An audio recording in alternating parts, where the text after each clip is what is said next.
Buenas tardes, quiero agradecer al Departamento de Bioquímica de SAEM por la invitación. En esta charla vamos a estar hablando de marcadores de autoinmunidad en diabetes mellitus. Como sabemos, la diabetes mellitus es un trastorno metabólico complejo caracterizado por hiperglucemia crónica, como resultado de defectos en la secreción de insulina, la acción de la insulina o ambas. Esta hiperglucemia crónica va a estar asociada con daño, disfunción y falla a largo plazo de varios órganos. De acuerdo a la Asociación Americana de Diabetes, puede clasificarse en cuatro grupos. La diabetes tipo 1, que generalmente es debido a la destrucción autoinmune de las células beta, lo que va a conducir a una deficiencia absoluta de insulina.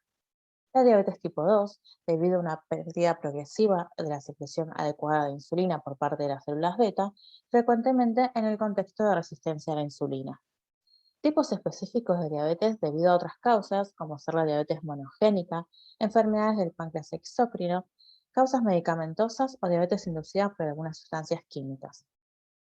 Y la categoría de la diabetes mellitus gestacional, que es la diabetes diagnosticada en el segundo o tercer trimestre del embarazo, que no era claramente diabetes antes de la gestación.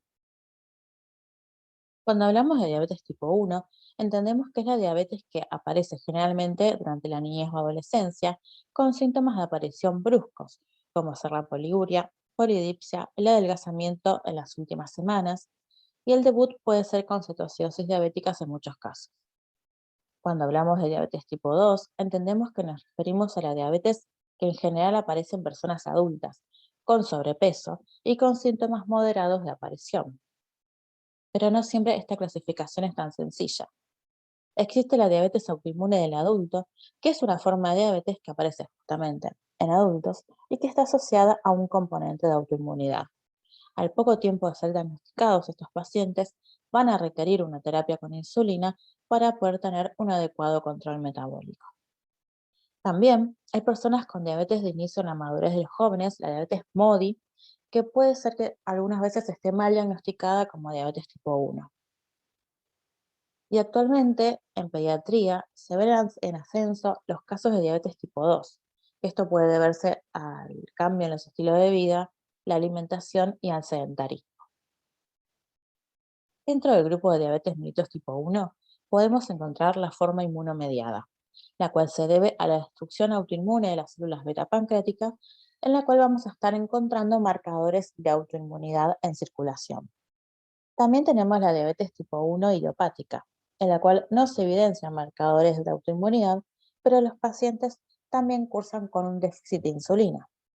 El 90% de los pacientes pediátricos diagnosticados con diabetes presentan diabetes tipo 1 inmunomediada.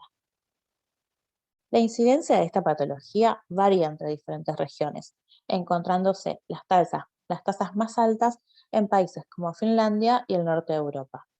En Argentina, se diagnostican aproximadamente entre 5 a 10 nuevos casos cada 100.000 niños por año.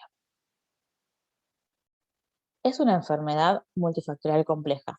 Vamos a tener en juego tanto la predisposición genética como los factores ambientales. El 50% de base genética de predisposición para diabetes tipo 1, como para la mayoría de las enfermedades autoinmunes, lo constituyen los genes que codifican para el complejo mayor de histocompatibilidad. Los principales factores de riesgo genéticos en el mundo occidental son los haplotipos de clase 2, de los haplotipos HLA de clase 2, HLA DR3 de Q2 y HLA DR4 de Q8.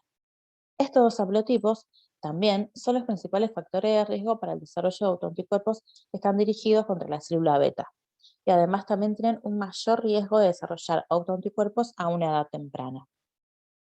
El otro 50% corresponden a más de 20 genes diferentes que tienen que ver con funciones distintas, como ser la producción de insulina y su metabolismo, funciones a nivel inmunitario, la apoptosis o protección de la célula beta, e incluso algunos genes que aún tienen función desconocida. Estos factores de riesgo genético, son comunes en las poblaciones occidentales y tienen una penetrancia baja, lo que podría explicar por qué hay muchas personas que no desarrollan autoinmunidad dirigida contra diabetes pancreáticos o no desarrollan diabetes tipo 1, a pesar de tener estos factores de riesgo. Los factores de riesgo genéticos son necesarios, pero no son suficientes para el desarrollo de la enfermedad. Por otra parte, al ser una patología poligénica y multifactorial, hay factores involucrados que van a estar gatillando y van a promover el proceso de autoinmunidad, sobre todo en estos pacientes que tienen la susceptibilidad genética.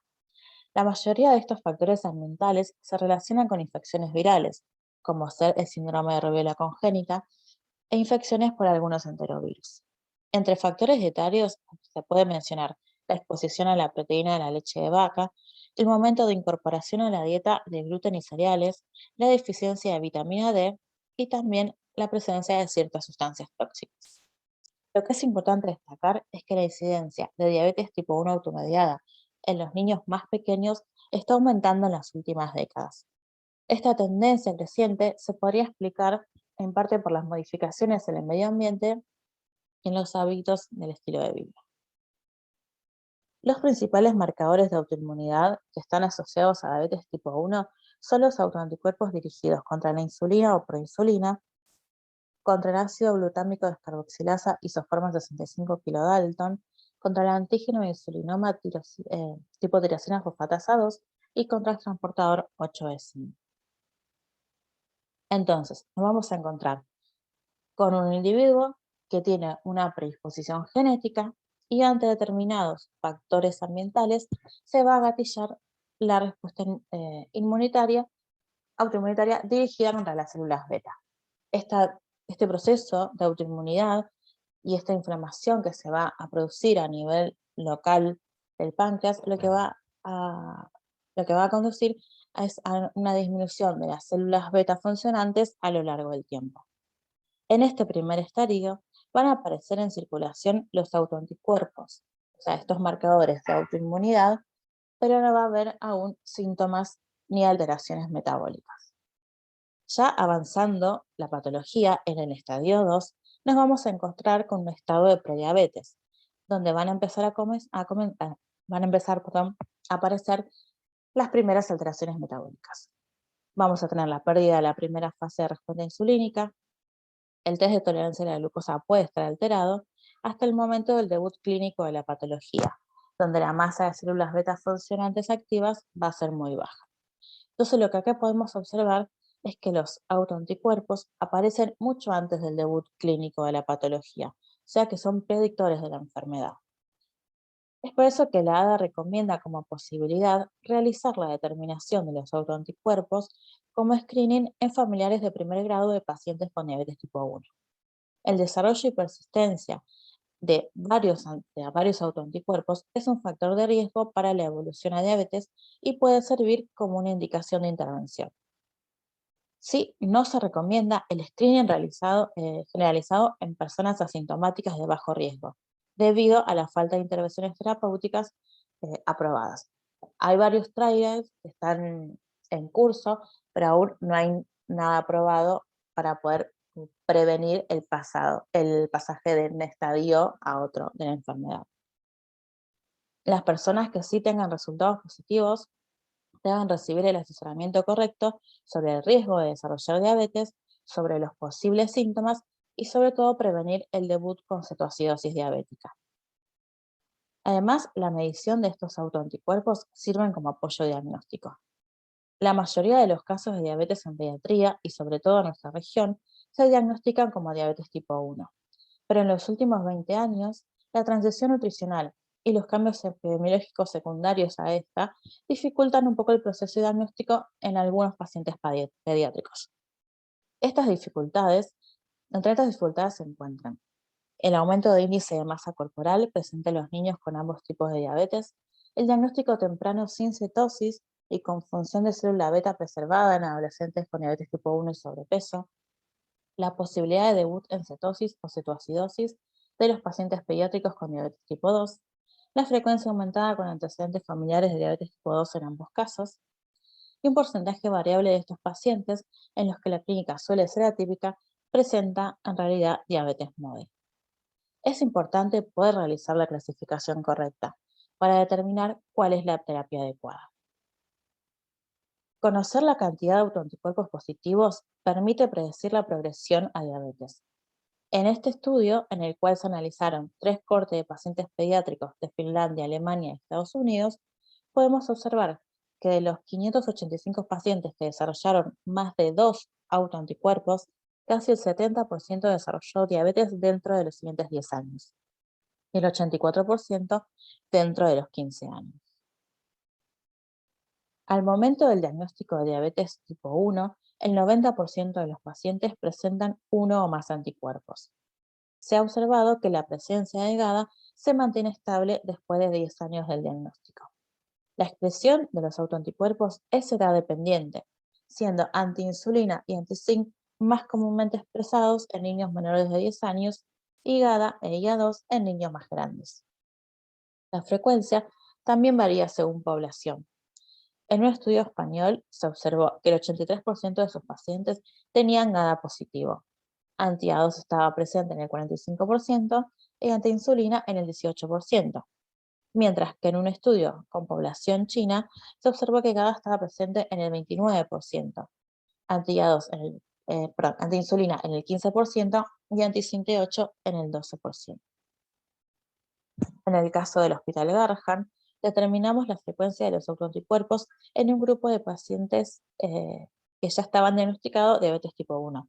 Eran 330 pacientes cuyos años transcurridos desde el diagnóstico de la enfermedad iban desde pacientes en debut a pacientes que ya llevaban más de 18 años con el diagnóstico de la enfermedad. En este grupo podemos observar que la presencia de GADA estuvo en el 75% de los pacientes, viéndose mayor frecuencia en el sexo femenino que en el masculino. IA2 estuvo presente en el 49%, anti-58 en el 54% y en un 8% de los pacientes no se encontraron autoanticuerpos medibles. A la derecha podemos observar en el diagrama de Venn graficado la multiplicidad de autoanticuerpos, donde podemos ver en el centro que el 27% de los pacientes tenían los 3 autoanticuerpos positivos, mientras que el 15% tenían GADA y anti-zinc positivos, el 11% tenían GADA e IA2 y el 6% tenían IA2 y anti-zinc positivos. En nuestro grupo, el 91,5% de los pacientes presentaron al menos un autoanticuerpo positivo. El 58,8% de los pacientes presentó al menos 2 autoanticuerpos. Cuando analizamos el grupo que estaba en debut diabético, eran 90 pacientes, observamos que GADA estuvo presente en el 77,8% de los pacientes, anti-A2 en el 60%, anti-58 en el 62% y anti-insulina en el 47,8%. Hubo un 4% de pacientes que no presentaron autoanticuerpos medibles. En este grupo, el 95,6% de los pacientes presentaron al menos un autoanticuerpo positivo. El 80% tenía positivo al menos 2 autoanticuerpos. Con respecto a la presencia de estos autoanticuerpos según el rango etario, podemos observar la presencia mayor de GADA y A2 en los niños mayores de 5 años y la mayor presencia de antiinsulina en el grupo menores de 5 años, esta sí con diferencias significativas. Entonces, para la medición de estos autoanticuerpos existen varias metodologías disponibles. En nuestro medio las más comunes son el RBA, los ELISAs y los inmunoensayos que utilizan quimioluminiscencia como señal. El RBA tiene como ventaja la alta sensibilidad y especificidad, pero requiere el uso de material radioactivo, por lo cual tanto el laboratorio como el personal debe estar habilitado y el personal debe estar entrenado para poder realizar este tipo de ensayo. Los ELISAs comerciales tienen buena sensibilidad y especificidad, y como ventaja no requieren el uso de material radioactivo. Pero varios de estos ensayos, a excepción de GADA, son ensayos que requieren incubación de 16 o 18 horas, por lo cual son ensayos de 2 días. Los inmunoensayos que utilizan quimioluminiscencia, como los que conocemos actualmente el MAGLUMI, son equipos automatizados, por lo cual podemos procesar muestras individuales y obtener los resultados en el día. La ventaja de los ELISAs y de los inmunoensayos quimioluminiscentes es que están ampliamente disponibles para el laboratorio clínico. En este trabajo realizado por Cosme y Plevani, se evaluó la precisión y linealidad del MAGLUMI para la medición de GADA y se realizó la comparación de 135 muestras con respecto a la ELISA de la marca Ewing Moon, que es una ELISA que también está disponible en nuestro país. Centrándonos en el análisis de comparación de métodos, se demostró la presencia de un sesgo proporcional detectable entre los dos ensayos. Y también se observó que los niveles de GADA medidos por Maglumi fueron menor con respecto a LISA.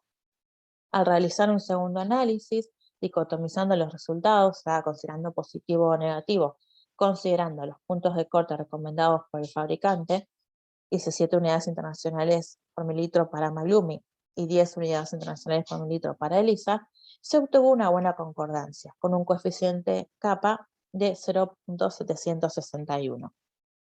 Este punto de corte, ofrecido por los fabricantes de Maglumi, está establecido en una población adulta china, por lo cual en este trabajo se propusieron calcular el límite de referencia superior para la población del norte de Europa. Para ello, lo que analizaron fue un total de 320 muestras, la mitad de niños, la mitad de adultos, todos pacientes sanos, y se calculó el percentilo 97.5 como el límite superior de referencia. Los autores determinaron como límite para GADA 5.1 unidades internacionales mililitros y para IA2 11.5 unidades mililitros. Lo que vemos son puntos mucho más bajos que los ofrecidos por el fabricante. Por eso nosotros quisimos evaluar cuál sería el punto de corte más óptimo para nuestra población. Primero evaluamos la concordancia entre nuestro equipo, el Maglumi 800, y el ELISA de la marca comercial RCR. Lo que obtuvimos fue un kappa de 0.399, una mala concordancia. Esto utilizando el punto de corte ofrecido por el fabricante. Entonces lo que quisimos ahora evaluar cuál sería nuestro punto más óptimo. Para ello utilizamos 42 muestras de pacientes pediátricos que los dividimos en grupo de pacientes sanos y grupo de pacientes enfermos. Los pacientes enfermos eran chicos con diabetes tipo 1 y calculamos las curvas ROC. Eligiendo el valor con buena sensibilidad y especificidad, obtuvimos un valor de 6.1 con un 86% de sensibilidad y un 84% de especificidad, que es mucho más bajo de lo que sugiere el fabricante, que es bastante cercano a lo que se mostró en el trabajo anterior. Estos datos, nosotros una vez obtenidos, los charlamos con el servicio de diabetes y nutrición de nuestro hospital y por el momento se prefiere seguir con el punto de corte que está ofrecido por el fabricante, el de 17 unidades internacionales por mililitro, para poder obtener una mejor especificidad. Para ir finalizando, vamos a hablar de la asociación de la diabetes tipo 1 con otras enfermedades autoinmunes. Este tipo de diabetes está asociada a otras enfermedades autoinmunes organoespecíficas, como la enfermedad autoinmune tiroidea, la anemia perniciosa o la enfermedad celíaca. En una corte de pacientes japoneses con diabetes tipo 1, la enfermedad tiroidea coexistente más frecuente fue la enfermedad tiroidea. Al momento del debut diabético, el 20% de los niños presentaba autoinmunidad positiva para diabetes. En un grupo de 74 pacientes que estaban en debut diabético tipo 1 atendidos en nuestro hospital, se observó que el 15% de los mismos tenían ATPO y o ATG positivos. Entonces, como conclusión, podemos decir que se recomienda el screening de familiares de primer grado de pacientes con diabetes tipo 1.